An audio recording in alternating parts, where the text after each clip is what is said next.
Hey everyone, welcome to Group Text. My guest today is Lauren Ash, a bona fide, certified, platinum-dyed scene stealer who plays newspaper chief Lexi on the new sitcom Not Dead Yet. New episodes air Wednesdays at 8:30 on ABC.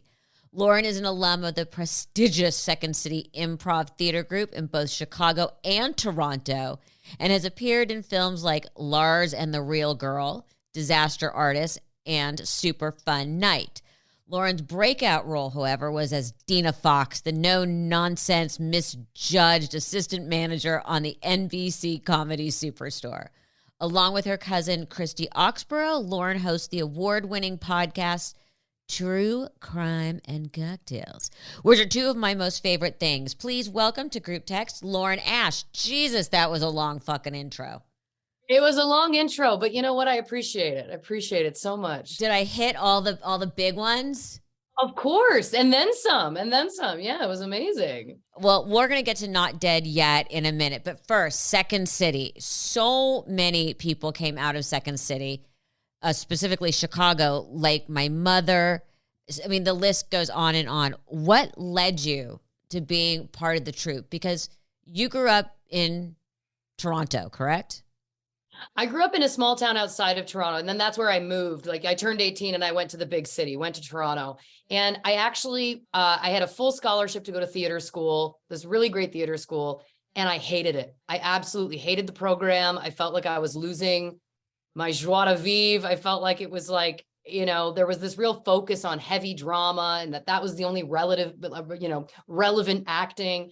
And so I dropped out of school after 3 months and I took the subway to the Second City in Toronto and signed up for classes. And within less than a year, I was the youngest woman ever hired to the touring company up there. Then I did the main stage up there. And then I moved and did the main stage in Chicago as well. So it really was an act of resistance. It was a pure rebellion that I was like, okay, you don't want to do anything fun and funny here? Well, I'm going to go make that happen somewhere else. So did you know that you are only one of 4 Canadians to be a part of the Chicago main stage? Yeah, it's wild. It's wild. It's an honor. I mean, it's John Candy, Mike Myers, and an amazing woman named Lisa Brooke and me. We're the 4. That's an amazing group to be in for sure. Especially because in Canada, it was SCTV was sort of their incubator.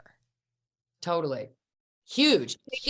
Like that's such a cultural thing too. Like SCTV, I know a lot of people in the States obviously also watch it, but up there it's like Kids in the Hall, SCTV, like those were the things that you're like raised on, you know, like it's to be even close to any of that world was like a dream for me for sure. My mother always said that at her time, being a woman in Second City was hard.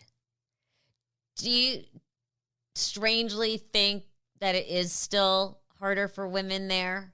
Because when you're in a troupe, you're fighting for your life continuously.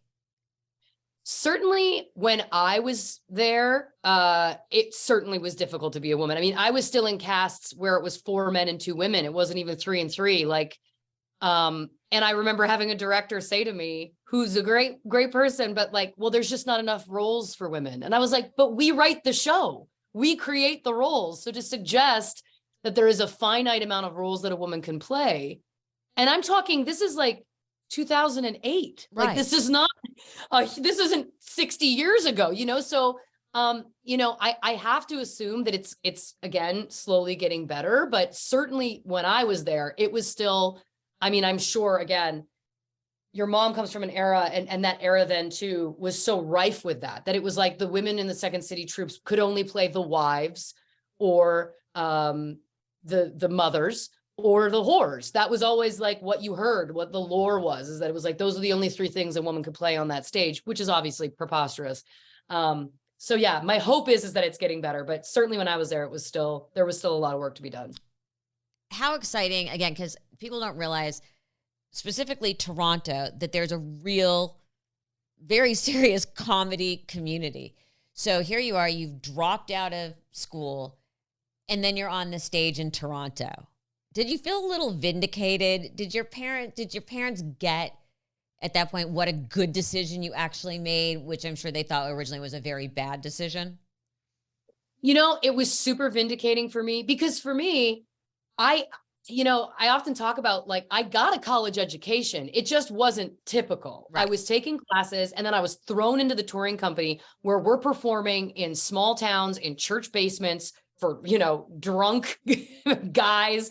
And it was sink or swim. It was either get laughs or don't. And I learned very quickly, like that was my schooling. So when I got to the stage, when I got to the main stage, yeah, I felt like it was like, I did 3.5 years on the road. You're doing live comedy every night in small towns. Like you learn quick what works and what doesn't. And it was a huge moment of vindication for me. Then I was making like a full-time paycheck. It wasn't great, but it was still, I could survive.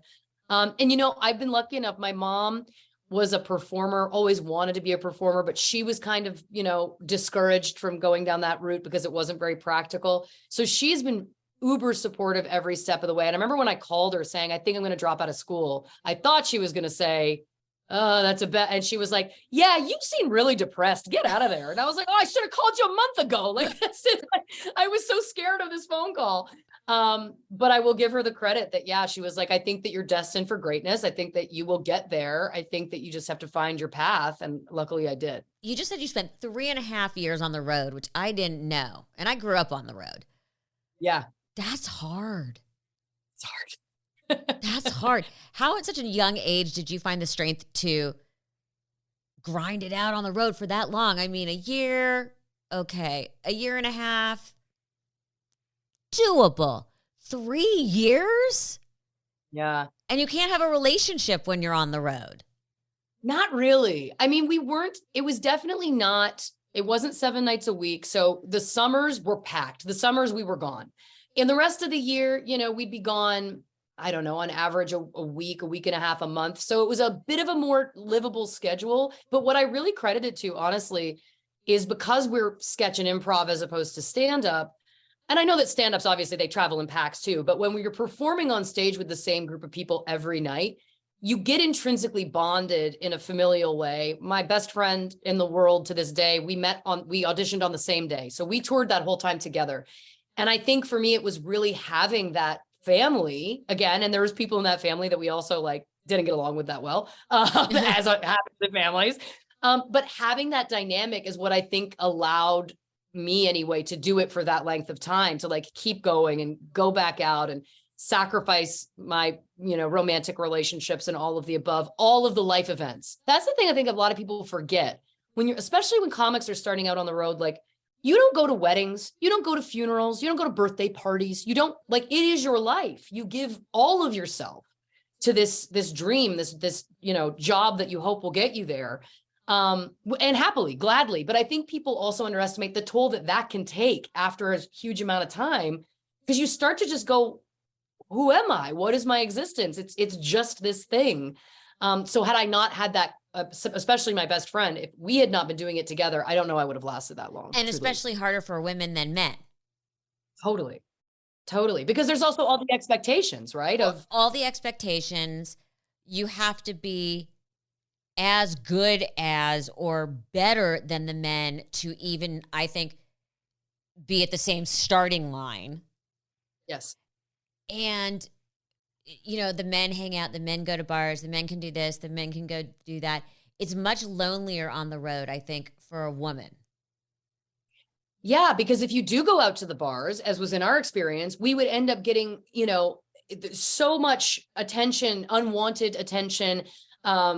There's also this weird kind of expectation, I think, of comedy women. I think that a lot of, and listen, I'm not speaking about all men, but obviously there is a certain kind of man that becomes very curious, but really wants you to kind of be this puppet that says pithy, witty things and entertains them, where that's, of course, not at all what we were wanting to do. We were just wanting to have a drink and wind down after the show. It's a very odd, that the guys just don't run into. It's not like the women are lining up going like, say something funny for me. Right. That's all of our experience, is like you constantly are having to prove yourself, not only to do your job, but then also in the audience that has watched you and wants to engage you. They want to continue for you to be this like plaything. You know what I mean? It's a really bizarre experience to be in for that long also. Well, good news, bad news. Good news is you have a great sense of humor. Bad news is my mother used to have a lot of anxiety when she would have to go to or be invited to dinner parties or this or that, because she felt like, you know, her job at those was to be funny. And if she wasn't amusing and funny to the person next to her, that they were going to be disappointed. So the bad news is that feeling never goes away. Congratulations. Yeah. Aren't you glad you made the decisions you've made? Awesome. Oh my God. You know what though? Honestly, that's actually like oddly comforting to hear. Not that I wouldn't have thought that necessarily, but it's comforting to be reminded that it's like, oh yeah, no, it doesn't go away. It's not, you're not crazy. Like, this is what it is. This is what you signed up for. Yeah. So congratulations. She still felt that same anxiety at 80. Moving on. Did you ever want to be a stand-up? You know, I did and I didn't. I think because I started in sketch and improv, I really liked the group aspect. I like the team sport element. I've dabbled in stand-up a few times and I had a good time and it was a fun challenge because it was different from how we would work, obviously, at Second City. But ultimately, yeah, I think it really speaks to what like what you were saying, like, how did you survive that long? All those kinds of things. I think it honestly was doing it with other people. And that was really what the deciding factor was for me. I just wanted to be around other people and experiencing it together on stage rather than by myself. So I've heard that improv described as writing and performing a scene. I'll make sure I get this right. Writing and performing a scene in real time while walking a tightrope blindfolded. Side note, it also sounds a lot like parenting. It's also how a lot of actors describe acting. Do you feel a similar, do you feel that kind of connection? Yeah, I definitely do. But I think for me, it's interesting because in theater school, they kept trying to give us all of these tools to access emotion. So it would be like, think of the worst thing that ever happened to you and now distill it down into an image so you can conjure tears. And it never worked for me. I was like, I get distracted. I'm like, I don't know what I'm thinking about. Like, why are we reliving trauma for this? But then when I got into the improv world, that opened up so much emotion within me that I didn't know I could even access. Because for me, it was like, I'm living in this moment as this person and I'm speaking as I'm speaking to you right now. We improvise all the time, right? That's what conversation and life is. And so for me, it was so much easier to just connect and feel like I was in a character that it opened up for me, my abilities as an actor, I think, in a massive way. And so there's kind of that thrill like you're talking about when you're out on stage and you don't know what you're going to say and you're looking into your scene partner's eyes and going like, well, let's see. But there's something delicious about that, sharing that sparkle. And that's translated for me even into my work on television. I am the person who's always improvising, always, throwing stuff. It's just how my brain, I think, works. And again, I just think that sometimes it can be very scary to a lot of people. But to me, going out and doing improv, which I know a lot of people hate watching, but pure improv to me, if you are clicking, if it's all clicking together, there's no greater feeling. No greater feeling. It's electric. Yeah. Okay, so you actually pick a lot of characters to play that are very quirky. Yeah. What's your I hate the word process, but how do you develop your characters from page to performance? So what's interesting is, Dina on Superstore, I read that pilot script and I was like, oh, I know her. I've been playing her for years. There's a character that I used to do all through my time at the Second City, which was just this very butch kind of powerful Dina. It's basically the same character. And the way that character came about was we used to do this exercise where we would cut out little classified ads from the back of a newspaper back when those, I think, still existed. I don't even know if they do anymore. But mine that I had drawn from a hat said, single woman seeking platonic male friend for hard rock shows, roller coasters, and fun. That was literally, somebody posted that. It was real. That's amazing. Isn't that amazing? And so this character just came out, like, immediately it told me so much that she was like, she doesn't care about romance. She likes the company of men and she likes things that are a little bit extreme because she likes to feel something. And this whole character kind of developed to the point that I had a certain way that I would just kind of walk into a scene. And then all of my buddies that I was on stage with, they would all know like, oh, she's playing that character. Not that we had anything pre-planned, but it was just a character I kept going back to who I just thought was really funny. And so when I read the Superstore script, I was like, this is it. Like, I know her, I've played her for years, and I'm Canadian. Typically we're humble people. I got very cocky. I was calling my reps and I was like, what's happening? Like, this is my part. No one else can play this. And I was lucky that they agreed with me, and I did it for 6 years on TV. So there you go. And how would it be fun to actually visually be able to bring her to life on a TV show rather than just an improv? You had real hair, real makeup, real costuming. Was that like a great moment where you're like, after all these years, I'm actually getting to be her?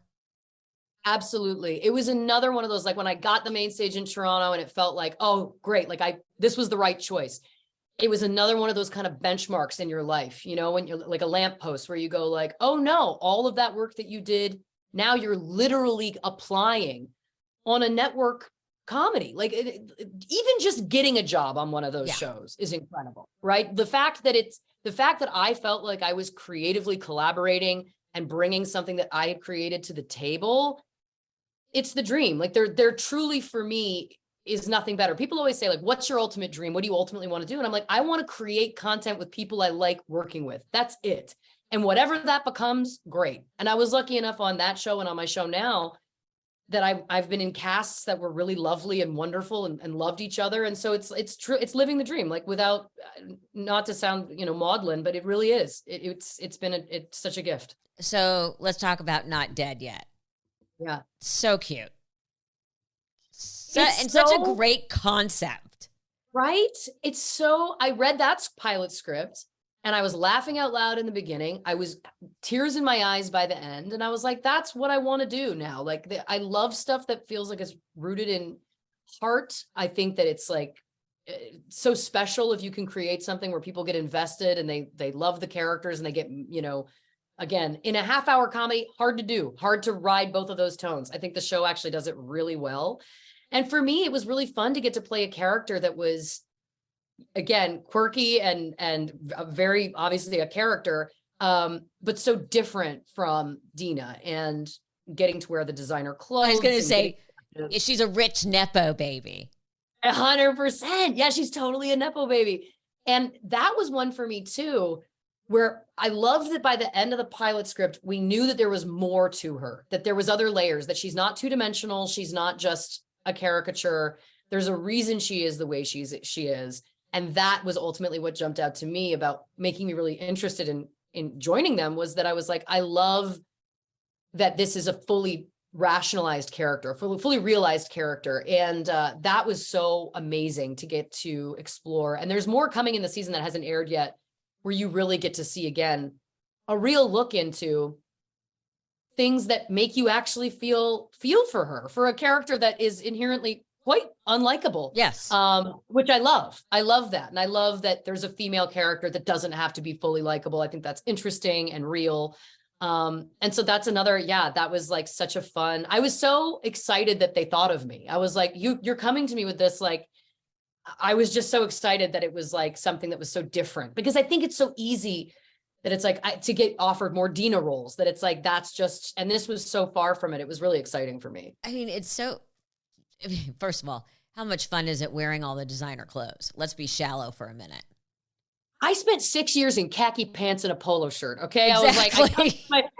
I was like, this is amazing. I come into my first fitting and Michelle Cole, who's like phenomenal. She's like, we've got the Dolce & Gabbana, we've got the Gucci, we've got like all those different sections. And I was just like, she said, I've never met an actor who's been more excited about fittings. Normally actors kind of grumble a little bit, but you're so, and I was like, I will never complain. You can bring me in for 1 million fittings, 1 million, tailoring sessions, never going to complain. It's the best. Okay. Who's been your favorite designer so far? Well, they custom made. So on our team as well as so many amazingly talented people, but they custom made this houndstooth suit. And I think this is coming up maybe next week or the week after, but you meet my daughter on the show, who's a little girl. I think she's about 7 or 8, and they made her a custom matching outfit. And it's hysterical because it says so much about this character that she's a psycho who would dress her child like her. But it looked so fabulous and so snatched. But the joke was that I couldn't sit in the skirt. Like, it was so tailored and the material was so I was so in there that we had to get me like one of the old school like leaning posts that they had for when they were wearing corsets. But it looks so good. I was like, it was worth every bit of discomfort. So obviously you didn't steal that because you can't sit. What have you tried to snag? Because to me, that would be like, oh, that blazer might be useful. I mean, they're going to notice if you try and take a gown. But 100%. You can snake. You can ask nicely for a nice Brunello Cucinelli pair of pants. Yes, 100%. Well, listen, they clean out my trailer pretty quick after I change. You know what I mean? They're someone right at the door. Like they know the high ticket items are like, there was a Dolce and Gabbana, my Canadian's coming out, a Dolce and Gabbana dress that was so fabulous. And I was like, this is going to be my one. I was like, I probably get one if I'm, and then at the last minute, they were like, no, we're over budget. The D&G dress is going back. So it was like the one thing that I had my eye on, like really angling to get, we didn't even end up using. But there's so many pieces. The thing I love about Michelle is she'll put together like a really kind of bold Burberry scarf that has like a huge design with a patterned shirt. And you think, how could those possibly work together? It doesn't make any sense, but it looks fabulous. So the scarves were really the thing. I didn't steal any of them, but those were the ones I came closest to. Because I'm also someone who like, I've never bought a fashion scarf. Like I'm not you know what I mean? Like it's never occurred to me to invest in scarves. But we use them in such cool ways on the show that I was like, I'm doing myself a disservice. I got to invest in some nice scarves because they can really they can elevate something so plain to such a cool level. I love that it's helping turn you into a fashion girl. Right? Yeah, it feels right. It's time. It's time. At one point you go, time to elevate. Exactly. It's funny because listen, I can be a little bit woo-woo at times, but like that was one of my goals last year, which I know sounds like such a funny thing, but I was like, no more shitty clothes. I was like, no more. I said that to myself. That was one of my like New Year's resolutions that I was like, you're going to dress the way that you are worth. You're going to exude what you are worth. You're buying nice clothing and you were getting rid of the other crap. And it's so funny because then this came, in the same year where it was like, it felt like all of those themes were like really life imitating art, imitating life, imitating art, Yeah, I don't want to sound too fashion-y expert, but as you always say, or as my godfather used to say, weep once. So buy the good thing, have it tailored, you'll have it forever, rather than buying the crappy and having to replace it constantly. It's all going to come out the same price. Weep once. 100%. And that's the thing. Prior to this year, did I ever hire a tailor? Never. This year, I've got tailors on speed dial. Like I'm just like, it makes the difference. It fits you. Also, if your body changes, you can adjust it. They have that ability. It's a whole new world. And you can constantly recreate it. I'm constantly cutting off sleeves, changing waist, putting sleeves on. You can milk something to death until, as my mother used to say, actually, it owes you nothing. That's perfect. That's exactly what it is. Exactly. So I love it. I love the fact that in the opening of Not Dead Yet, in the middle of the opening credits, their daily display phrase like not married yet, not rich yet, not happy yet. Do you have a not blank yet? Oh yeah. I mean, I just turned 40 and I've never been married. And I think that's a blessing. I think I've avoided some divorces that probably would have left me destitute for sure. I was making more money than all of those men. So yeah, that's one that's like such an interesting, it's so interesting to be in the world the way it is right now, with how dating exists and all of the above, and certainly in LA and all of the above. It's been a really interesting kind of, it's a big one. It's a big not blank yet. But it's been really fascinating to kind of just sit in it and be like, well, maybe there's other things. Maybe there's other things that are going to make that one kind of no longer matter. Okay. I'm going to talk about one of our mutual passions. You and your cousin have a podcast, True Crime and Cocktails. I am a true crime junkie. So little quiz, quick. Who's your favorite serial killer? Oh, Richard Ramirez. I love the fact that you are the only person who can answer as fast as me and my writing partner. Who's yours? Without even a thought. Oh, yeah. Of course. Of course. Who's your favorite? I'm an old school. I'm a Ted Bundy. Of course. I'm an OG because I love the fact that he actually worked on like hotlines helping others. I love that he actually tried to have real relationships with people while he was out murdering. Yeah. Like he was so incredibly smart. So smart, like a true psychopath. Yeah. You know, like really that smart, really that intelligent, really that charming.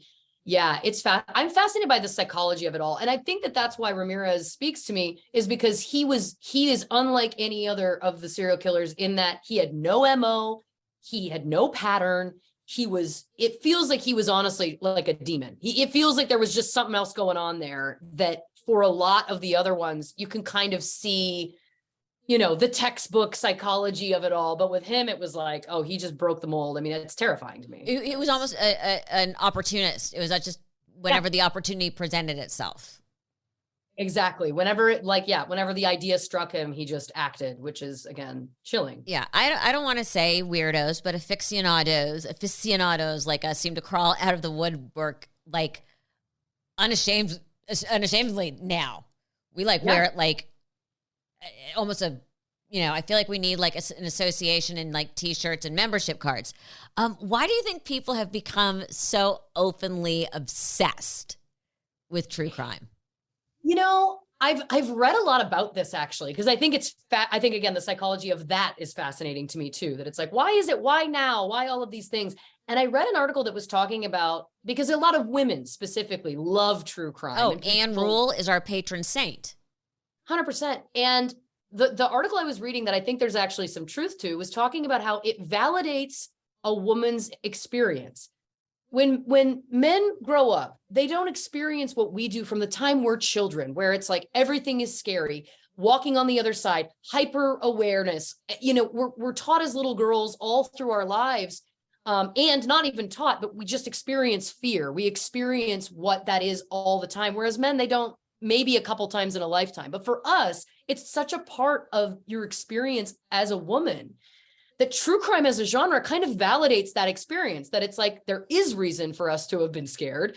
And now we're going to like almost take it back, that it's like, no, see, you made the world like this for us. So now we're going to educate ourselves about what it is, what to look for. And listen, I feel like I've always been a huge fan, but since starting the podcast, let me tell you, I'm like, it's never going to be me. It's never going to be me now. I've got a whole system for how I run my home, for how I run my life, how I date, all of the above. It's like, no, I think again, it continues that education of what our just existence has been, which I thought that there was some truth to that. I think that's and I get addicted to trials because I'm like, duh, I know how they pulled this off. Oh, you know, the Murdaugh one, I was like, I can't believe that they're having to explain this to people. It's so obvious.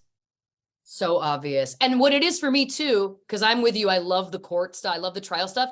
And it's the step before where you watch detectives bungle something. And I'm like, you just made it inadmissible. You've just screwed the case like that. You know what I mean? Like I get so like I'm watching a Dateline or whatever. You'll hear me like yelling at the television at home alone. Because you just tampered with a crime scene. Like it's right. Again, you learn all the things. You messed up the chain of evidence. Yes. You mishandled that. How could you have mishandled the bloody glove? Exactly. How is this possible? Which of course then rolls in. But I've become like, we've started to do some interesting episodes on the show too, to that where I was like, I want to do a profile on Marcia Clark. So I did a whole episode of the show that was like 2.5 hours long, just going through her entire life story, her career, all of these things, because I find her story specifically fascinating too. But that whole world, going through that world as a woman, it's fascinating. It's fascinating. Oh, and Forensic Files, could watch it all day. Oh, 100%. It's on all that's on at my home. The low level noise in my house is that shit. It's either Forensic Files, Dateline. Yeah, me and my mom. My mom used to put on True Crime or Forensic Files, and our other big one was Law and Order. Of course. Because when on the road, whenever she was on the road or wherever I was on the road, you turn that on and you feel like you're at home. no matter where you are.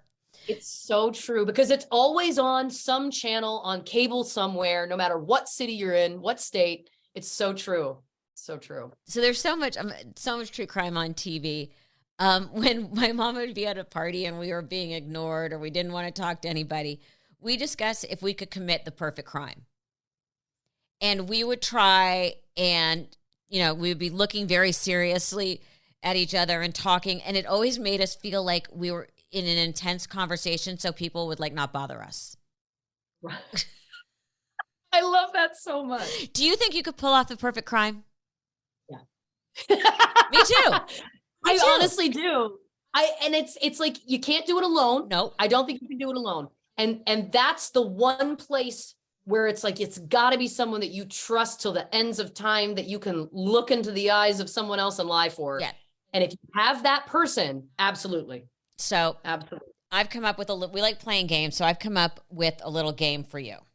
I am combining your improv skills and your love of true crime.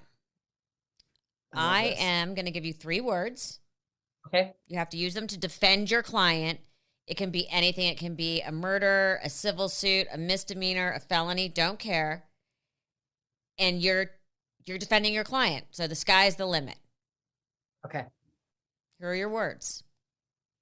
Colonel Mustard, conservatory, harpsichord. Your Honor, Honorable Judge Rivers, if it pleases the court, I'd like to give you a little bit of backstory about my client, Colonel Mustard, who absolutely was not where the prosecution would have you believe he would be. On the night in question, Mr. Body, of course, did meet a tragic end, but there was absolutely no evidence linking my client to the scene, no evidence linking my client to the city. My client was seen with Professor Plum at a bar in Minneapolis when Mr. Body's body was found in Connecticut. To be 100% honest with you, Your Honor, I don't know why we're here today, okay? My client is a good man. He is a colonel. He's a former Army colonel. He plays the harpsichord at retirement parties, at old folks' homes, bar mitzvahs, the whole bit. Upstanding citizen. And that is why, Your Honor, I am asking that you take a hard look at the facts in this case and throw it out, okay? And then maybe we can all go down to the Conservatory of Music, watch a little something, see my client perform the harpsichord, and then you'll know that you made the right call today by throwing this out for lack of evidence. I rest my case, Your Honor. You are hilarious. That was fantastic. I love that you worked in Professor Plum. Listen. Mr. Body's body was in Connecticut. He was in Connecticut. Lauren Ash, I absolutely have enjoyed this so much. Thank you so much for joining. Check out the podcast, True Crime and Cocktails. I'm sure it's available everywhere. And check out Not Dead Yet. Not Dead Yet. ABC, Wednesdays at 8:30. Lauren, it's been a pleasure. Thank you so much. Total pleasure is mine, truly. Thank you so much. This has been just too fun.